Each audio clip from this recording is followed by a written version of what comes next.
నీ అంత దరిద్రుడు, నీచ నికృష్టుడు, పెంటలాంటోడు ఎవడు ఉండడురా, ఎవడు ఉండడు.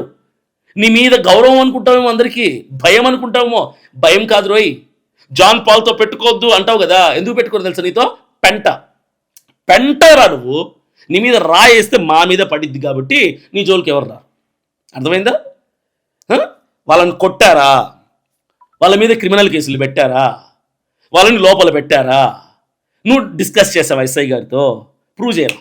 రే నీకు ఓపెన్ ఛాలెంజ్ ఇస్తున్నా, నీ కాళ్ళు పట్టుకుంటారా నేను బాంచర్, నీ కాళ్ళు పట్టుకుంటా. నువ్వు కనుక వాళ్ళని కొట్టి క్రిమినల్ కేసులు పెట్టి వాళ్ళని జైల్లో పెట్టినట్టుగా నిరూపిస్తే నీ కాళ్ళు పట్టుకుంటారు, బహిరంగంగా నీ కాళ్ళు పట్టుకుంటా నేను.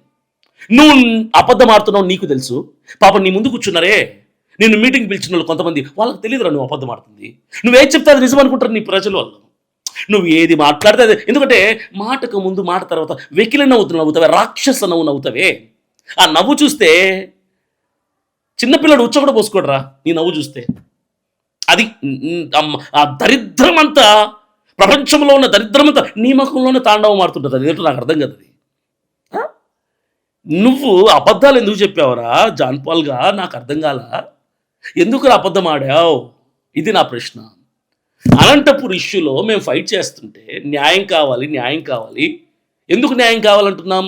మళ్ళీ ప్రొలాంగ్ చాలా ఉంది వీడియో, ఇది నేను రేపు మాట్లాడతారోయ్, నాకు అంత టైం లేదు పెంటగారి గురించి మాట్లాడడానికి.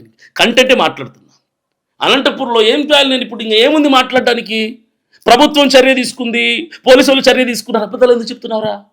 పోలీసు వాళ్ళు చర్య తీసుకోలేదు రోయ్, వదిలేశారు వాళ్ళని వదిలేస్తే 2 తిట్లు తిట్టి వాళ్ళు మళ్ళీ ఫేస్బుక్లో ఏమైనా పెట్టారు తెలుసా పోస్టు, ఈ మాత్రం సపోర్ట్ ఉంటే చాలు మాకు, క్రైస్తవుల్ని చంపటానికైనా వెనకాడమని కూడా పెట్టారా.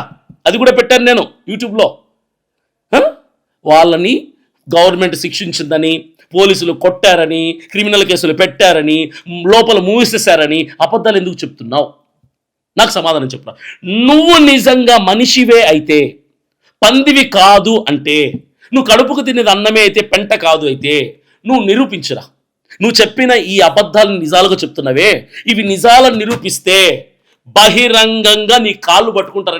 నేను ఉండేది కడపలోనే, రా నువ్వు నా ఇంటికి వస్తావా, నేను నీ ఇంటికి వస్తా, లైవ్ పెట్టుకో, నీ కాళ్ళు పట్టుకుంటా.